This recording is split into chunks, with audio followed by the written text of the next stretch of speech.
estudio. Una de ellas es la farmacocinética y la otra es justo la farmacodinámica. En este momento vamos a iniciar con lo que sería farmacocinética.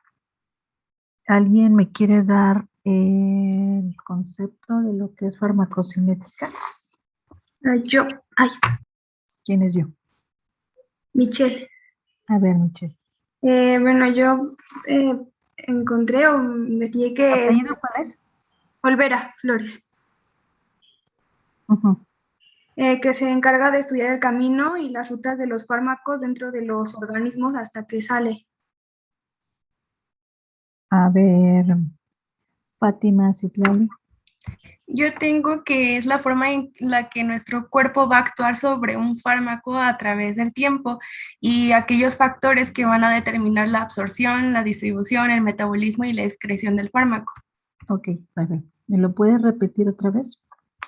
Sí, va a ser la forma en la que el organismo, nuestro cuerpo, va a actuar sobre un fármaco a través del tiempo conforme vaya pasando y los factores que vayan a determinar la absorción, la distribución, el metabolismo y la excreción. Exacto. Esa es una de las más completas. A ver, tengo aquí que están levantando su manita. A ver. Mauricio Moreno.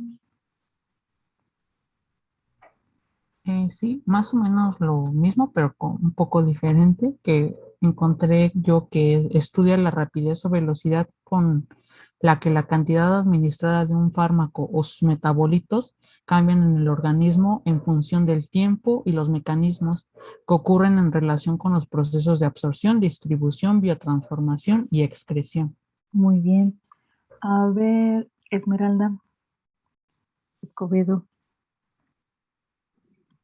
Yo también investigué casi lo mismo y es que estudia la absorción, distribución, metabolismo y excreción de los medicamentos, esto en función del tiempo luego de su administración.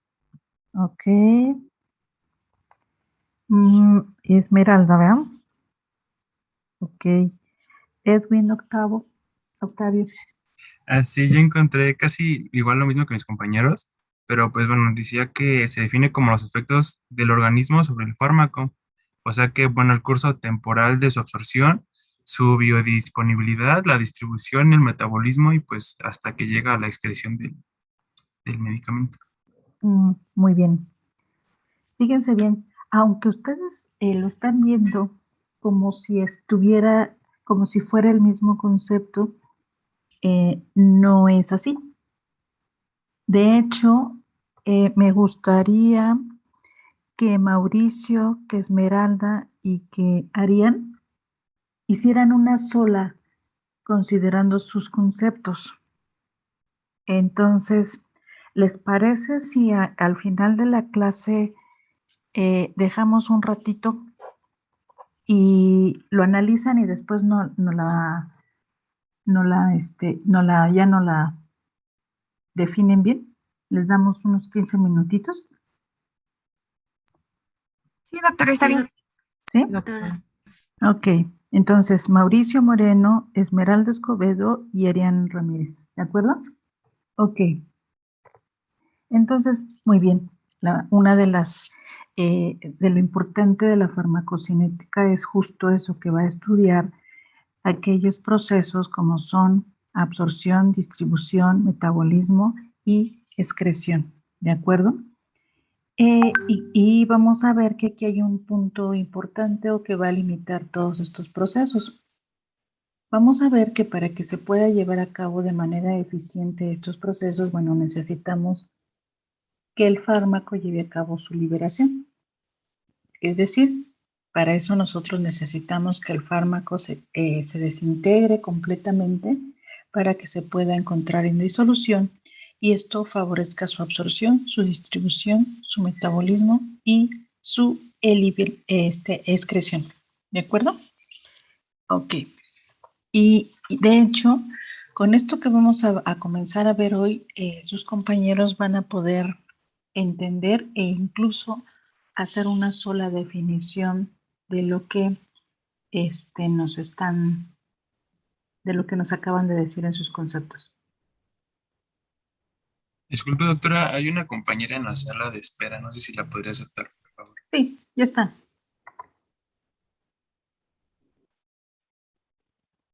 Listo. ¿Ya quedó? Ok. Entonces, vamos a continuar con lo que sería absorción. ¿Alguien revisó lo que es absorción? Sí. A ver, ¿quién? A ver, tenemos otra vez 3 participantes. Ya tenemos muchos. A ver, Geraldi. Sí. Un favor, Sote, para cuando se vuelvan a ingresar, por favor, inicien con su apellido para que para mí sea fácil buscar en la lista y ponerle su participación en clase. Sí, doctora. Bueno, para la siguiente, ahorita no se preocupen. A ver, Geraldi. Es paso del fármaco desde el sitio de administración, que puede ser cualquier vía, hasta su presencia en el plasma. Así es.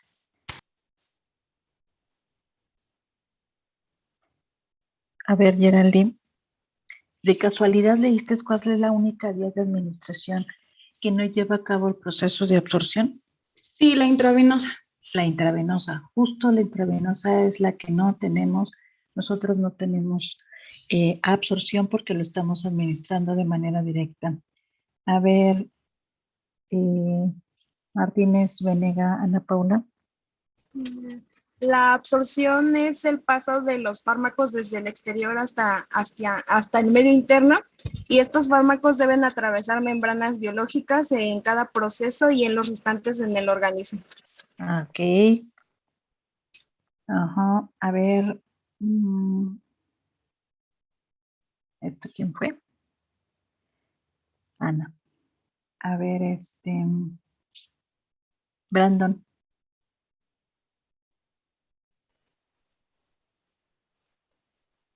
Tengo que la absorción es la que estudia la penetración de los fármacos en el organismo, y es decir, el paso de los fármacos desde el medio exterior al medio interno, que es la circulación sistémica.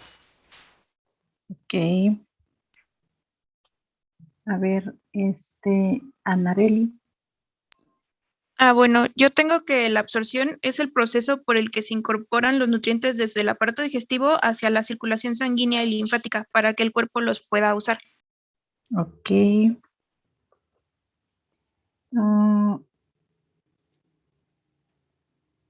¿Qué más? Tenemos aquí a López Reyes Lucero. Sí, yo tengo que es el proceso por el cual un fármaco se introduce del medio exterior a nuestro organismo y va a involucrar transferencia del fármaco a través de membranas biológicas. Ok. A ver, Ana, ¿me puedes leer la tuya otra vez?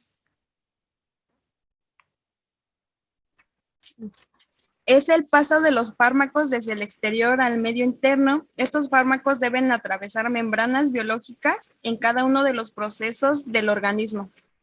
Ok, que se parece entonces a la de Lucero, ¿verdad?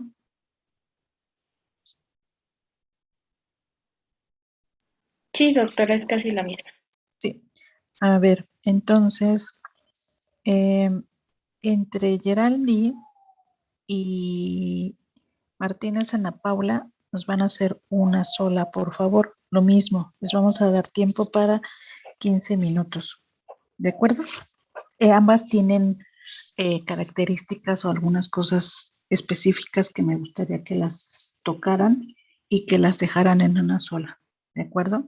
Entonces, bien, como bien lo dicen sus compañeras, sus compañeros que participaron en este momento, en la absorción justo es eso, el paso de los fármacos, dependiendo de la vía de administración que se esté utilizando, a través de membranas para llegar a incorporarse hasta torrente sanguíneo. Entonces, cuando ya llegan a torrente sanguíneo, nosotros ya estamos hablando de absorción, excepto cuando nosotros administramos el fármaco de manera directa. ¿De acuerdo? ¿Hasta aquí tienen alguna duda o comentario?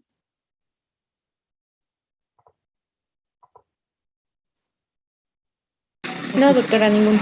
Ok, aquí está justo lo que ustedes acaban de mencionar. ¿Cómo alcanzan los medicamentos su sitio de acción? Bueno, dependiendo de la vía de administración, como bien ya lo mencionaron. Entonces depende si lo administramos a nivel del tracto gastrointestinal, si lo administramos en la piel o si lo administramos en los pulmones, ¿de acuerdo? Estas tienen que atravesar entonces una membrana que podría ser el epitelio o, por ejemplo, si el fármaco se administra de manera subcutánea o intramuscular, entonces estaríamos viendo que tendrían que pasar solamente la membrana de los capilares, de las células que forman parte de los capilares para poder llegar a torrente sanguíneo.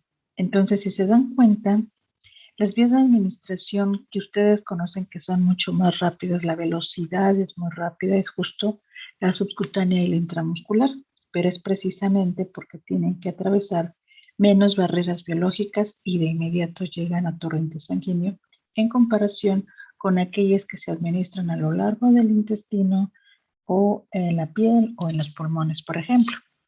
Entonces, un punto importante para que se lleve a cabo el proceso de absorción, entonces, serían justo las vías de administración. ¿Alguien sabe qué es una vía de administración?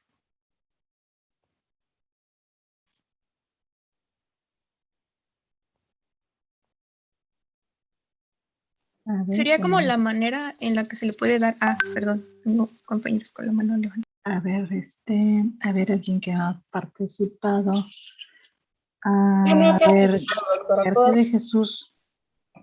Ok, gracias. Sí, pues la vía de administración, como su nombre lo dice, va a ser este medio por el que vamos a administrar el fármaco. Y, por ejemplo, se pueden dividir en dos, que son los enterales, que se refiere a estos medios oral, sublingual y rectal. Y también hay otras vías que son las parenterales, que pues son estos medios de intravenoso, intramuscular, intradérmico, subcutáneo e intraperitoneal. Exacto. Entonces, a ver, Ramírez Álvarez. Yo tengo algo parecido. Yo tengo que las vías de administración son las rutas de entrada de los medicamentos al organismo con finalidades terapéuticas específicas y que se van a clasificar en dos categorías, que son las enterales y las parenterales. Ajá. ¿Y cuáles son las enterales? Las enterales serían la vía oral y creo que ya no, las enterales, también la sublingual y la rectal, y las parenterales sería la vía intravenosa, la vía intramuscular y la subcutánea. ¿La vía intravenosa es parenteral? Pues en el libro que yo lo saqué sí venía. Ok. ¿Alguien tiene algo diferente?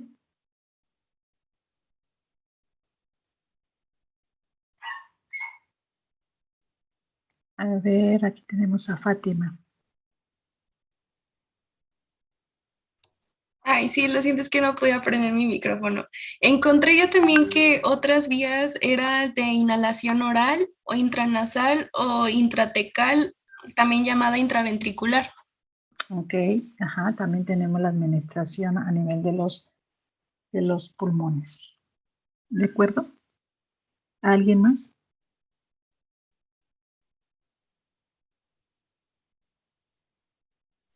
Pues otras vías enterales podrían ser la sublingual, la rectal, y de las parenterales podría ser las inhalatorias y las tópicas, ¿no? Exacto. Entonces, ¿esto quién fue? ¿Brandon? Sí. Ok. Entonces, así es.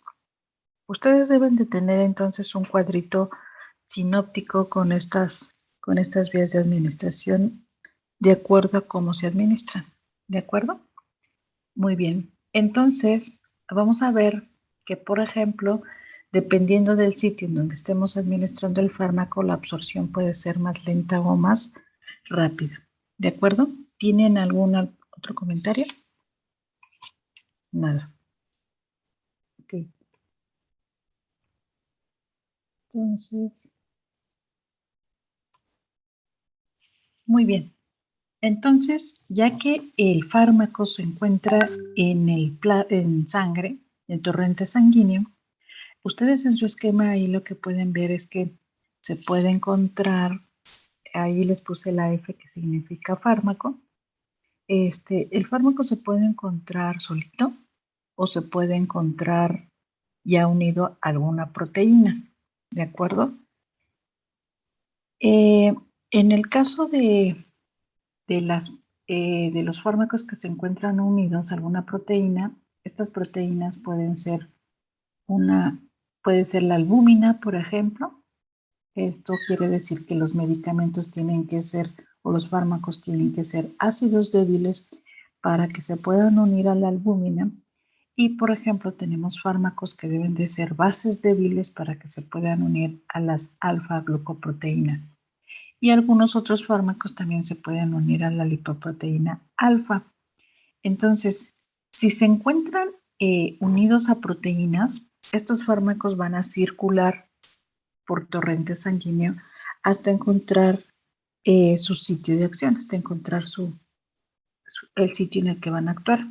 Pero si el fármaco, por ejemplo, ya se encuentra libre, ya llegó, ya encontró las condiciones necesarias para pasar a los tejidos, entonces ustedes ya lo van a encontrar solito.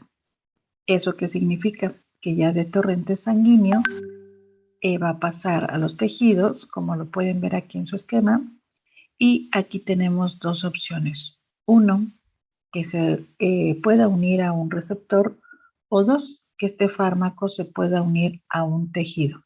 A un tejido como quién. Puede ser el hígado, puede ser el tejido adiposo y pueden ser los huesos. Aquí hay algo que es muy importante.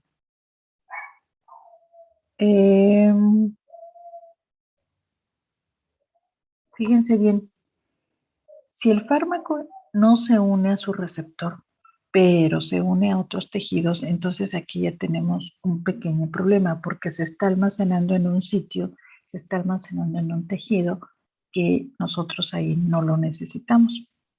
Por ejemplo, algunos fármacos se pueden estar acumulando en el hígado, algunos otros se pueden estar acumulando, por ejemplo, en el caso de los anestésicos, se pueden acumular en el tejido adiposo. ¿Eso qué significa?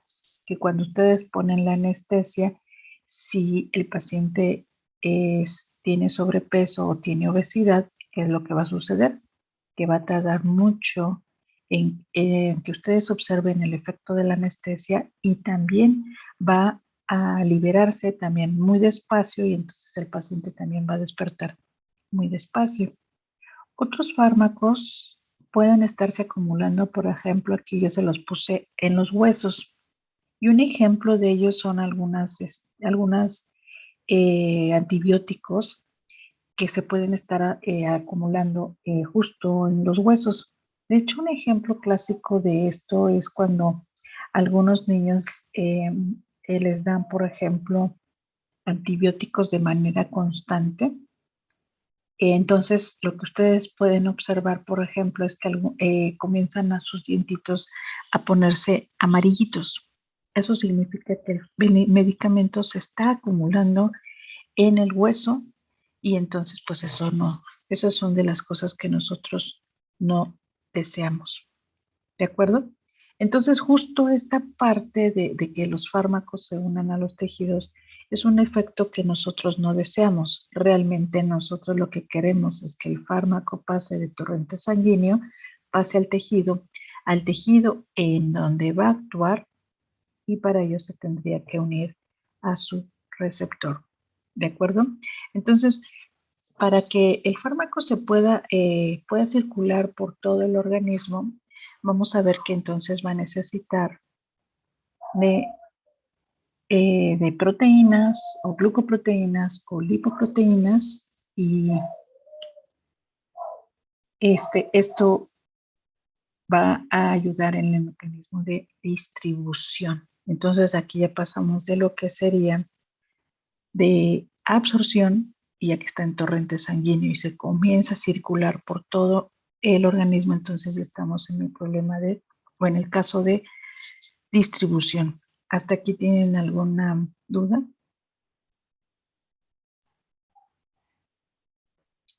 No, doctora. Ok. Entonces ya pasamos a distribución, ¿de acuerdo? Ok.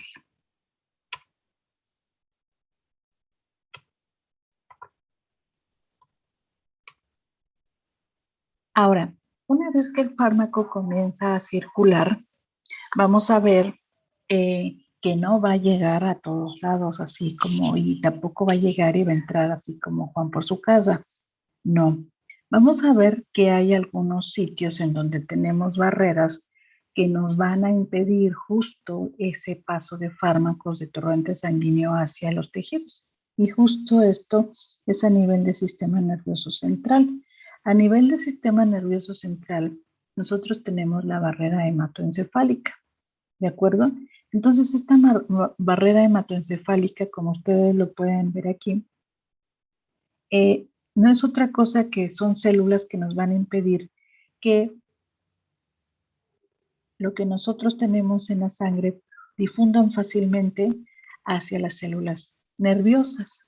Entonces, para eso nosotros tenemos justo entonces la barrera, a nivel del sistema nervioso central, la barrera hematoencefálica. Ahora, ¿cómo van a llegar algunos fármacos que sí necesitamos que lleguen, que sí son necesarios que lleguen? Bueno, pues para ellos tenemos estos sistemas de transporte, como lo pueden ustedes ver aquí en su recuadro que tienen en la parte de abajo. Aquí tienen sistemas de transporte específicos, es decir, solo van a permitir la entrada o la salida de algunas sustancias, o por ejemplo, en este caso, la entrada o salida de fármacos que reconozcan a estos sistemas de transporte, y entonces así van a poder entrar y salir.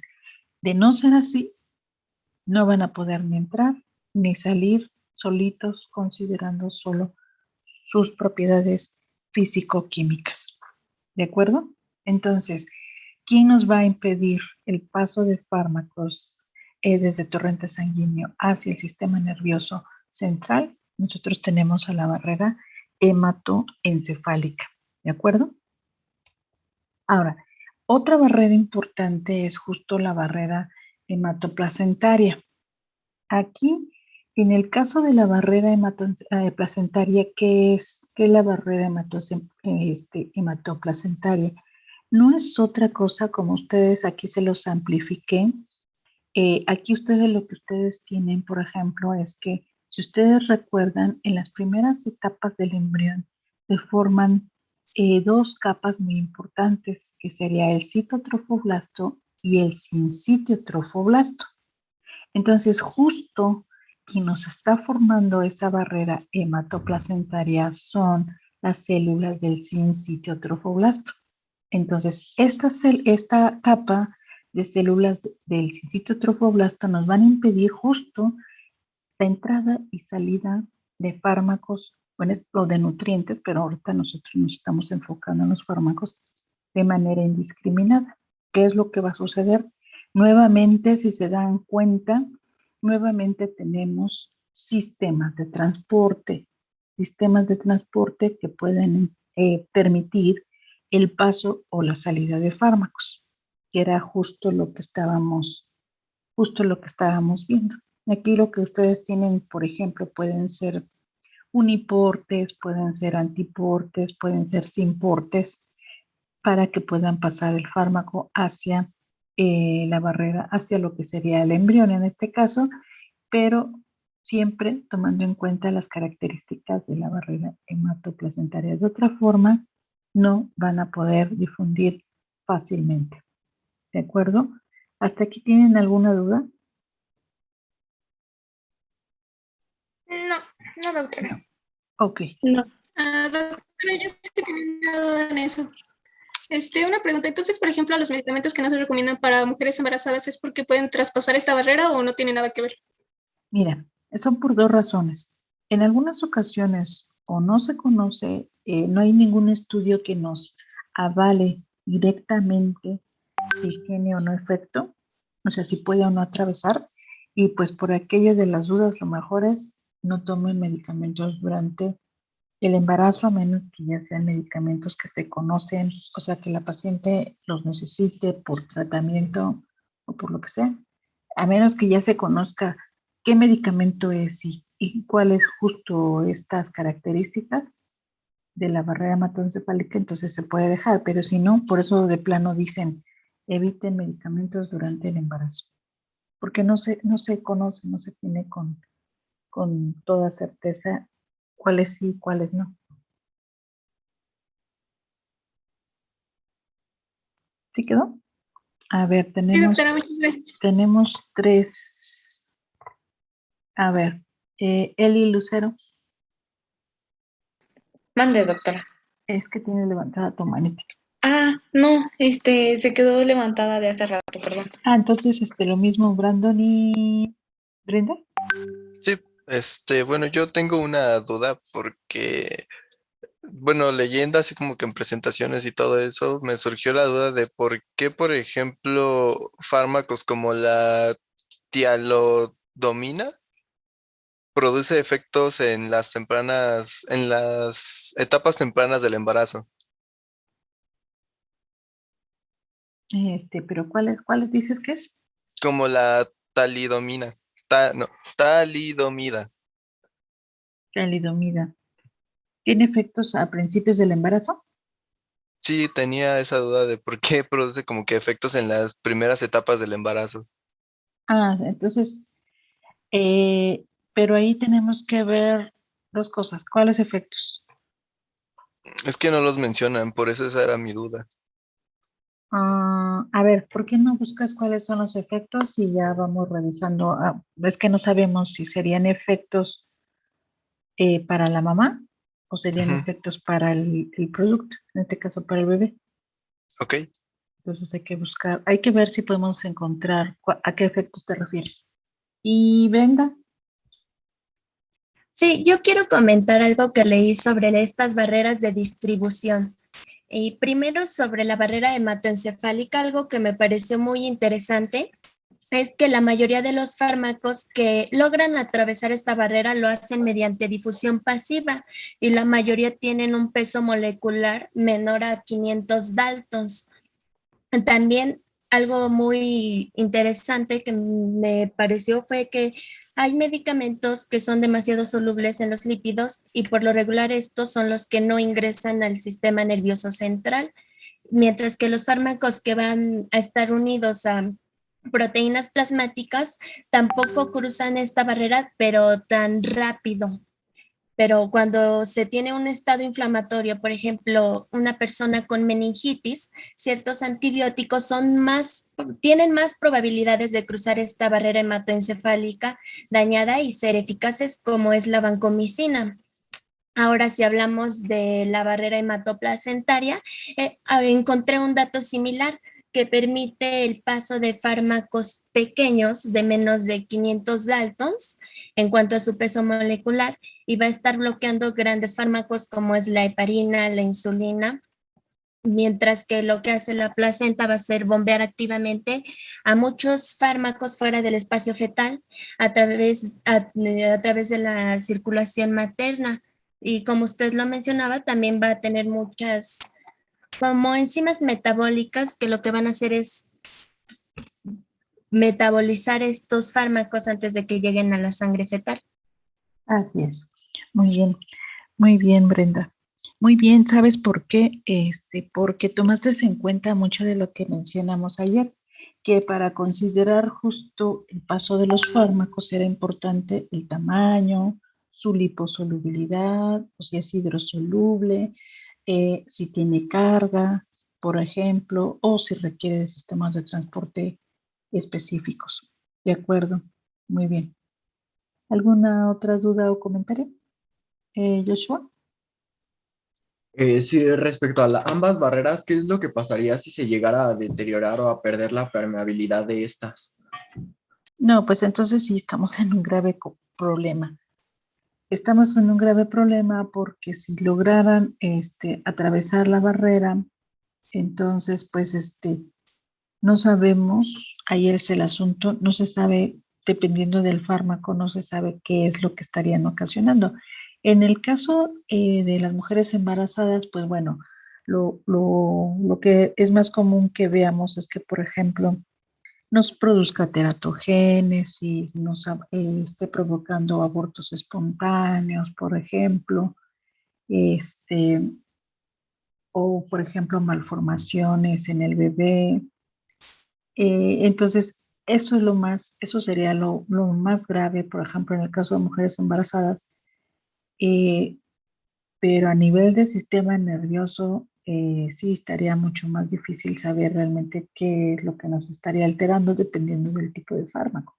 Porque acuérdense que los fármacos se van a unir a receptores que nosotros ya tenemos en el organismo. No son receptores nuevos, son receptores que están utilizando de los que hay ya en la molécula en nuestro cuerpo y se van a unir. Entonces, sí sería difícil saber cuáles serían los efectos colaterales directos a nivel de estos dos sitios. Ok, gracias. Eli, Lucero, ¿ya no? Ay, no, doctora, es que no sé cómo bajar la mano. Ok, entonces, una vez que se lleva a cabo entonces el proceso de absorción, se lleva a cabo el proceso de distribución, vamos a ver que entonces vamos a continuar con otro proceso que es muy importante, que sería el proceso de biotransformación, ¿sí? Y este es el que justo ustedes tienen también en sus hojas. La biotransformación es cuando vamos a ver que aquí nuestro organismo en un tejido de manera específica se va a llevar el cambio estructural de la molécula del fármaco y esto va a tener efectos muy importantes porque pueden ser cuantitativos o cualitativos, ¿de acuerdo? Bueno, este concepto ya lo tienen. Y entonces aquí hay algo muy importante que nosotros tenemos que considerar, que tenemos que hay reacciones de biotransformación. Tenemos las de fase 1 y tenemos las de fase 2. En ambas tenemos que hay microsomales y otras que son no microsomales. En ambas. Ahorita les voy a explicar a qué nos estamos refiriendo con microsomal y no microsomal. En el caso de las microsomales, bueno, vamos a tener, y no microsomales de fase 1, vamos a tener reacciones de oxidación, de reducción, así como de hidrólisis, ¿de acuerdo? De la molécula del fármaco. Oxidación, reducción o hidrólisis de la molécula del fármaco en la fase 1.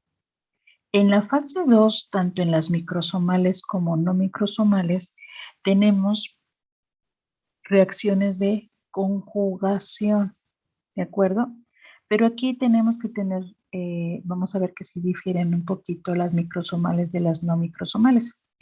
En el caso de las microsomales, el fármaco se va a unir con lo que se conoce ácido glucurónico. Entonces, esta es microsomal. En las no microsomales, la unión del fármaco será con un grupo acetilo, con un sulfato, con una glicina o con el grupo metilo. Ahora, vamos a revisar a qué nos estamos refiriendo nosotros con microsomal y no microsomal. ¿De acuerdo? Fíjense bien, para eso tenemos nosotros que regresar un poquito a la célula. Recuerden ustedes que en la célula, bueno, tenemos varios organelos, pero en este momento nos vamos a enfocar en el retículo endoplásmico liso, ¿de acuerdo?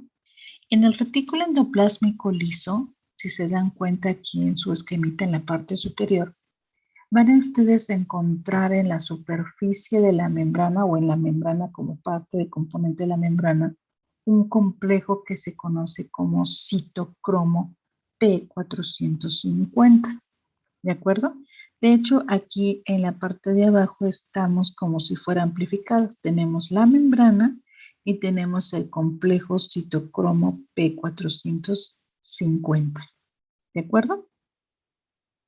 Y aquí lo que les están diciendo es que este citocromo P450, bueno, tiene un grupo hemo en el cual vamos a encontrar fierro, o hierro, y este es el que puede estarse oxidando, reduciendo, oxidando y reduciendo, oxidando y reduciendo.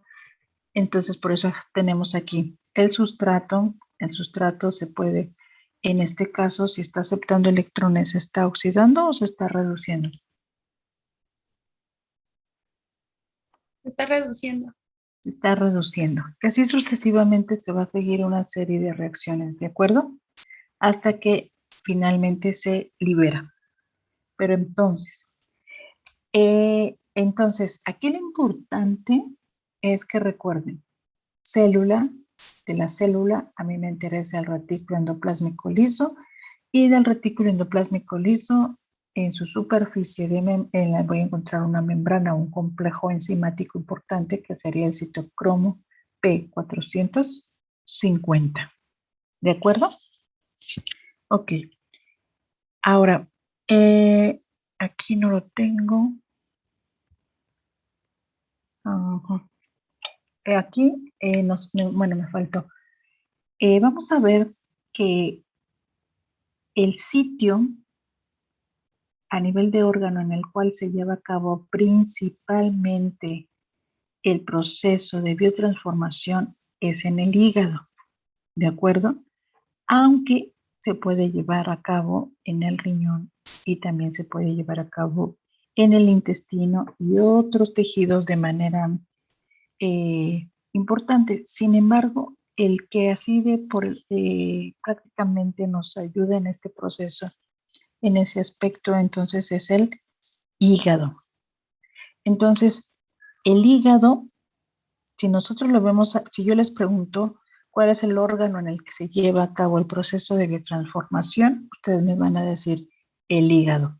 Si yo les digo cuál es el proceso en el cual, cuál es la célula en el cual se lleva a cabo el proceso de biotransformación, también podría ser los hepatocitos, que serían las células del hígado. Y si yo les pregunto cuál es el organelo que en el cual se lleva a cabo el proceso de biotransformación, me van a decir el retículo endoplásmico liso. Ahora, ¿quién lleva a cabo el proceso de biotransformación en estos sitios? Bueno, el citocromo P450. Ahora, ¿por qué son microsomales y no microsomales? Por ejemplo, cuando ustedes hacen hagan de cuenta un licuadito hacen un licuadito de hígado, por ejemplo, y después lo someten a centrifugación. Después de una serie de centrifugaciones, al final van a encontrar una pastillita de membranas, y esas membranas no son otra cosa que retículo endoplásmico liso. A esas membranitas que se obtienen de ese licuadito que les estoy diciendo es lo que se le conoce como microsomas.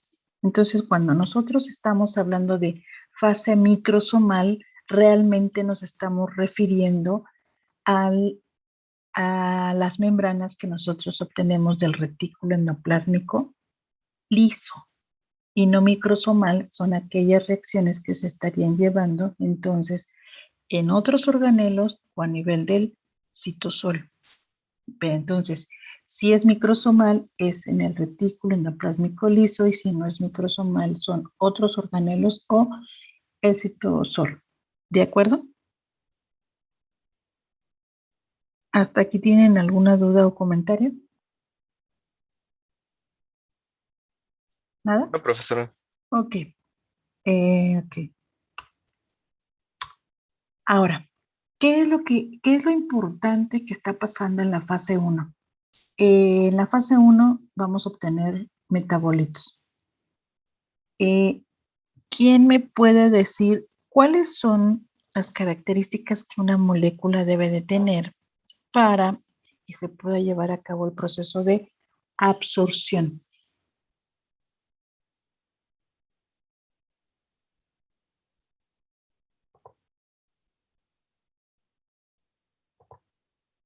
A ver, Fátima. Según yo habíamos dicho en la clase pasada que las moléculas debían de ser hidrofóbicas, debían de ser chicas y no debían de ser iones, porque entonces no podían pasar la membrana. Exacto. Muy bien. Esas son las características que nosotros necesitamos para que se lleve a cabo el proceso de absorción. Pero ¿qué sucede? Fíjense bien qué es lo que sucede cuando el fármaco se pasa por el proceso de biotransformación. Pierde esa liposolubilidad. Ahora se hace menos liposoluble. Son más polares que los originales y vamos a ver que, por lo tanto, generalmente pierden su actividad farmacológica. Bueno, pero con las dos primeras, ¿qué les estaría diciendo? Que si son menos liposolubles y son más polares, ¿ustedes creen que este fármaco modificado se puede reabsorber? No, ya no, porque ya tiene una carga. Ya Entonces tiene va a ser una más carga. difícil atravesar alguna Exacto. barrera. Exacto. Ya sería mucho más difícil. Entonces, si se dan cuenta, las características físico-químicas que nosotros obtenemos después del proceso de biotransformación son las contrarias a las que nosotros necesitamos para que se lleve el proceso de absorción. ¿Sí quedó? Ok. Ahora, esto de generalmente pierden su actividad y otro punto que es muy importante, en ocasiones se forman metabolitos que pueden ser activos. ¿Eso qué significa? Que pueden ser más activos que los compuestos originales o pueden ser fármacos tóxicos. ¿De acuerdo? Esto sí es una consecuencia del proceso de biotransformación.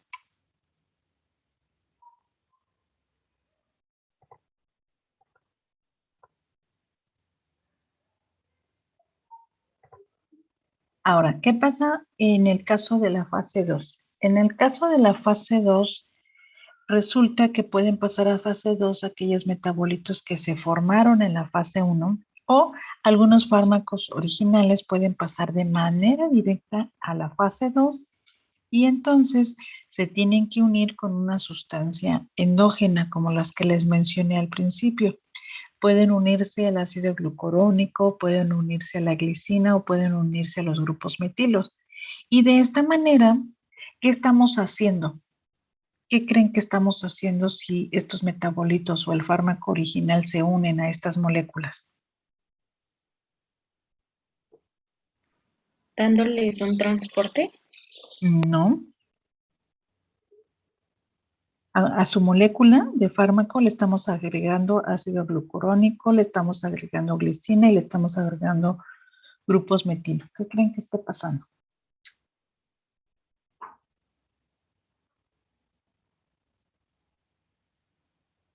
¿Cambia su composición? Cambia su composición, pero ¿eso qué significa? ¿Estamos haciendo el fármaco inactivo? Ajá, pero ¿qué más? ¿Qué está pasando con su estructura? ¿Se une con una proteína?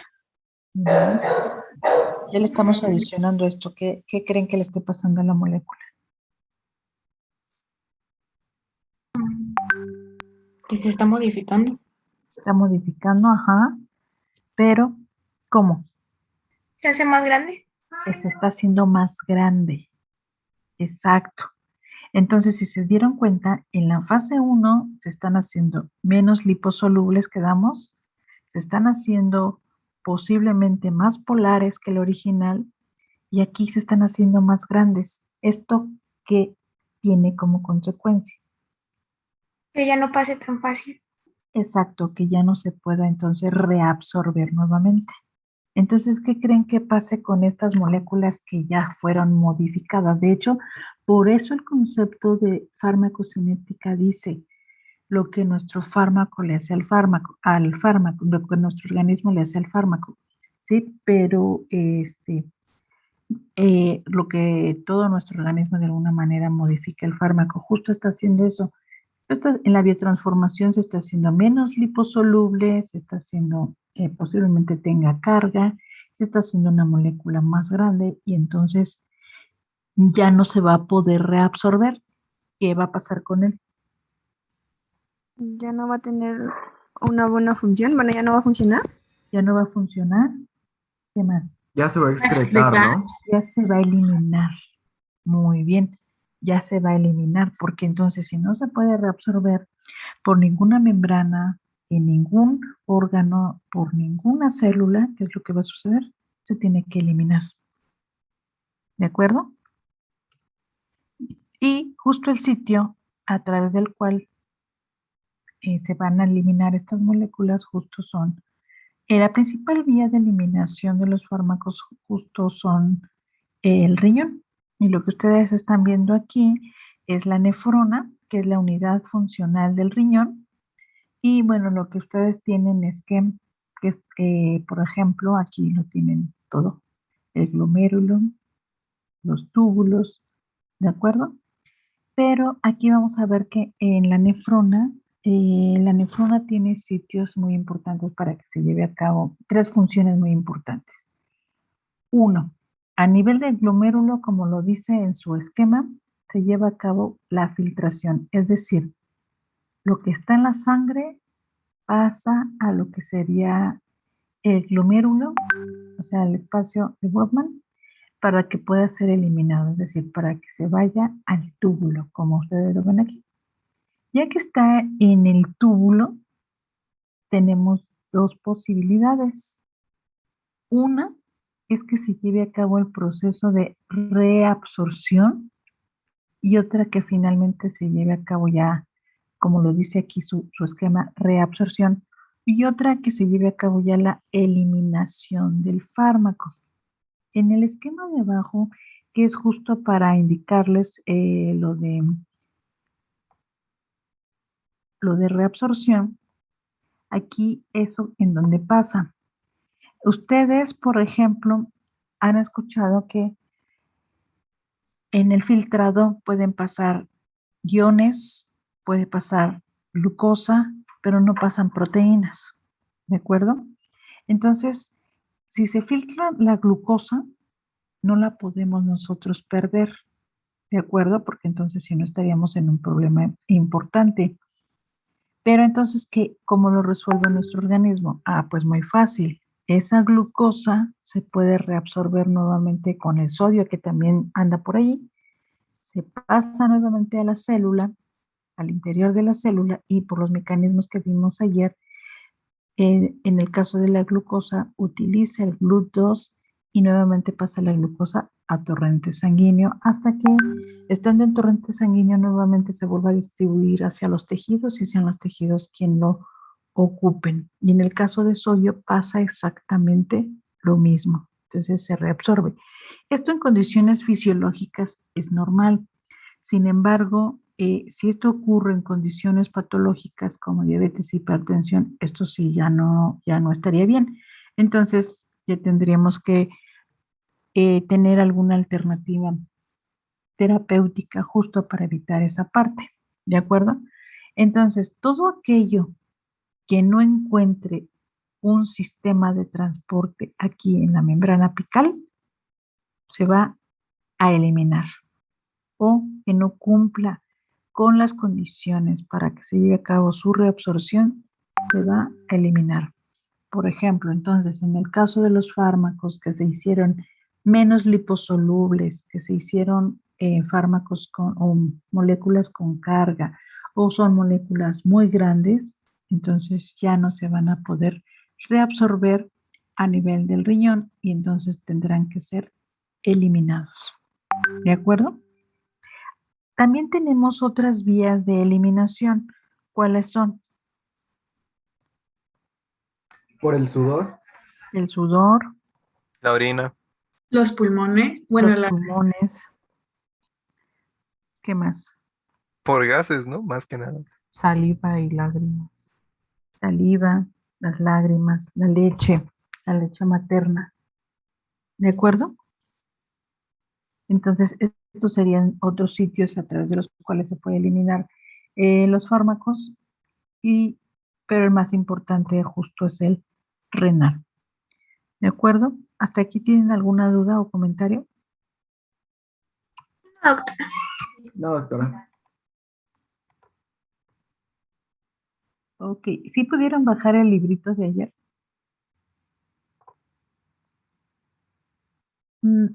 Esta tablita o este cuadrito solamente es para que ustedes vean todos los tipos de transporte, o sea, estas son las iniciativas, las iniciales de los tipos de transporte que podemos encontrar.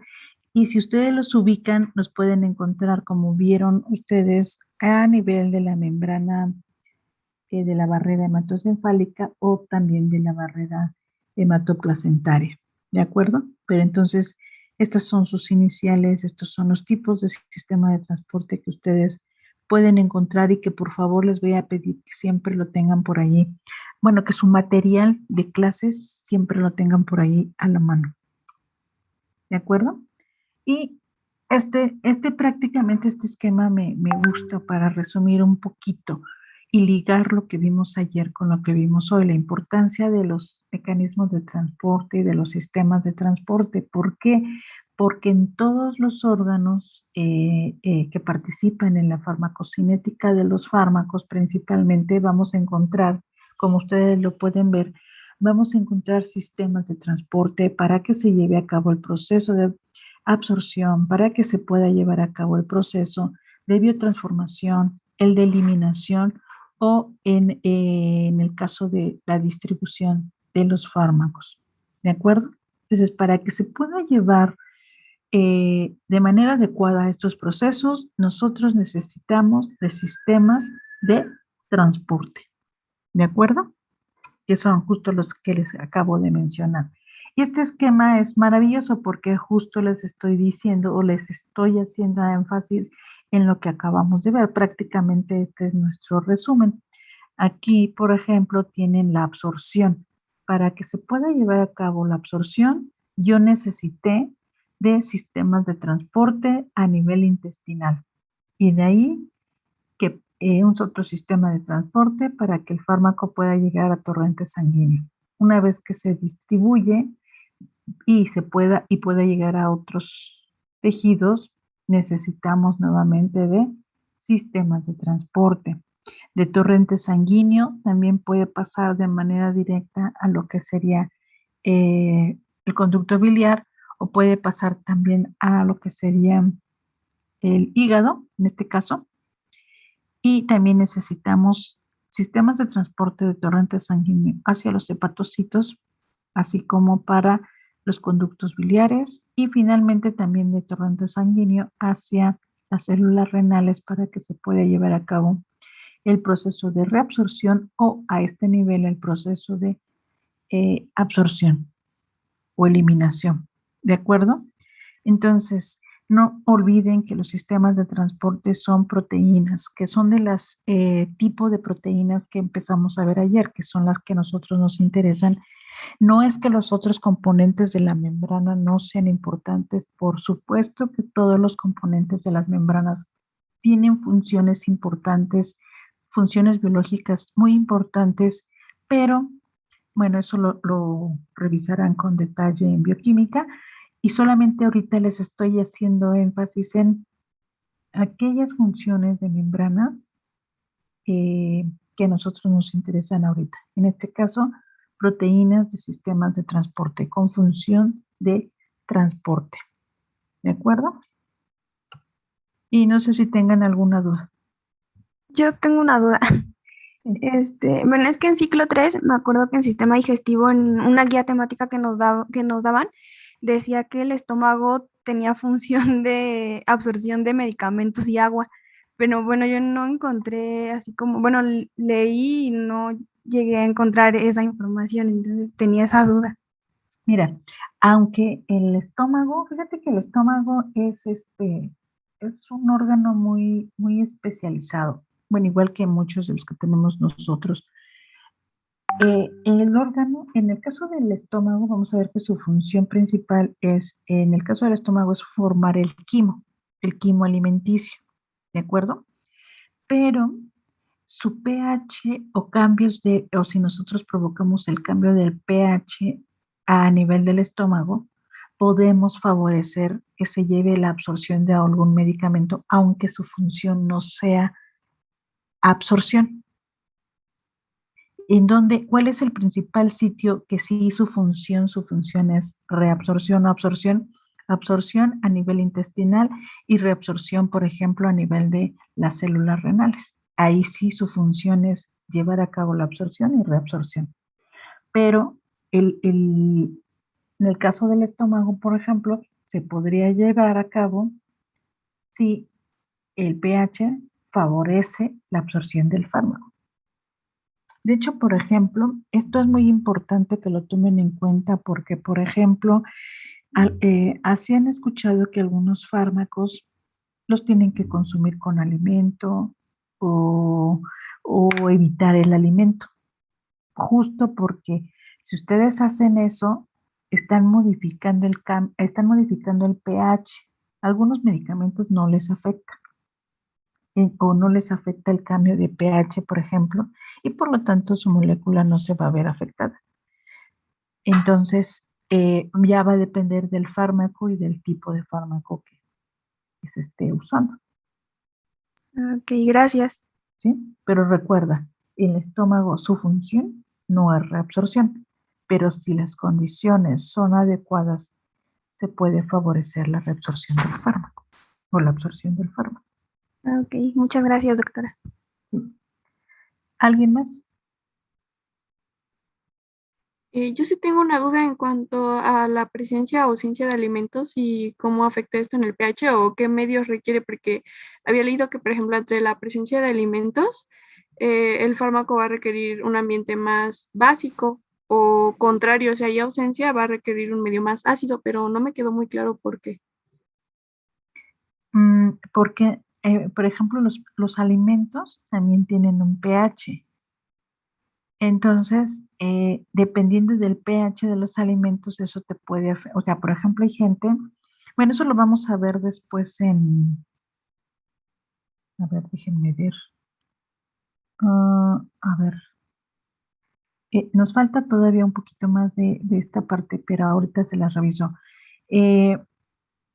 Lo que se conoce como interacciones de hecho, pueden ustedes buscar, por ejemplo, la guía de práctica clínica, interacciones farmacológicas con nutrientes.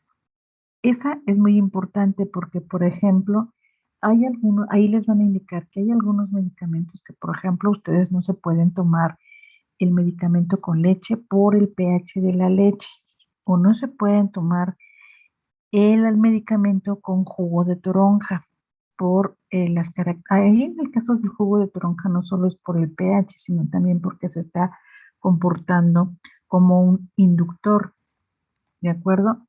Entonces eso sí sería algo diferente. Entonces, busquen su guía de práctica clínica y vean que algunos medicamentos, ustedes se van a dar cuenta que algunos medicamentos es porque modifican el pH o pueden modificar el pH de la molécula y ya se evita la reabsorción, o pueden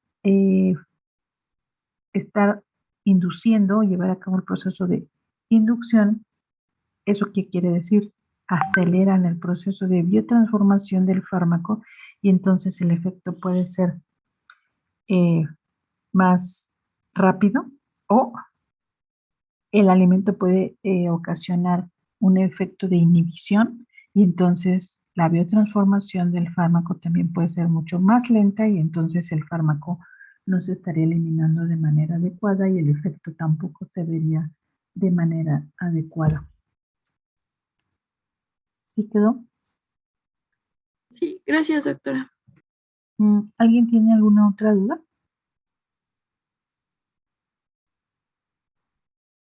¿Nadie? Creo que no, doctora. Ok. Entonces,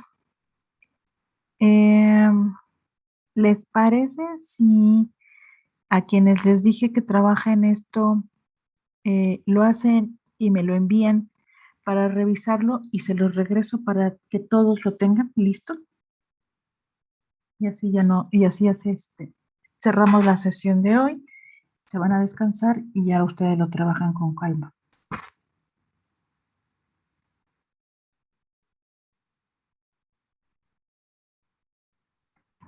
Creo que sí. Doctora, está bien. ¿Sí? Ok. Bueno, entonces lo vamos a dejar hasta aquí y continuamos en la siguiente clase. Espero lo que me van a enviar, lo reviso y se los vuelvo a reenviar. Muchas gracias por su participación. Doctora, de hoy. ¿me puedo quedar al final con usted? Ah, sí, ¿quién eres? Ah, Anareli. Anareli, sí, Anareli. Ok. Disculpe, doctora, yo tengo una duda respecto a las actividades que hay en la plataforma. ¿Se Ah, tienen no que se hacer preocupen. las tareas? No, no, no, no. Ok. No, no, no. De la plataforma yo no quiero ninguna tarea. Nada más lo que yo les vaya pidiendo en clase. Ok, Y gracias. participación de lo que yo les vaya pidiendo para la clase. Sí, gracias. Ok. Doctora, disculpe, ¿cuáles serían los temas para la próxima clase? ¿Cómo? ¿Cuáles serían los temas para la próxima clase? No te escuché. ¿Cuáles serían los temas para la próxima clase? Todavía nos falta revisar un poquito de biotransformación, pero igual yo les vuelvo a mandar entonces el material y lo que nos falta. Gracias, doctora. Sí. ¿Alguna otra duda o comentario? Bueno, muchas gracias por su participación de hoy. Me gustó que participaran de manera espontánea para así no estarlos ya en el caso de quienes no participan, ya tomaremos la lista para la siguiente clase. Muy bien. Entonces, si ya no tienen ninguna duda ni comentario, hasta aquí la dejamos. Disculpe, doctor, algo nada más rápido. Para los que le vamos a mandar la definición, ¿se lo mandamos por medio de mensaje o No, me lo por mandan al correo. Ok. Gracias. Y ya yo del correo ya lo vuelvo a distribuir a todo el grupo. Lo reviso y lo vuelvo a distribuir al grupo. Sí, gracias, doctora. Muy bien. Gracias, doctora. Hasta luego. Lo dejamos Doctora, hasta hasta aquí. luego. Y nos vemos la próxima clase. Gracias, doctora. Gracias, doctora. Hasta luego. Gracias, doctora.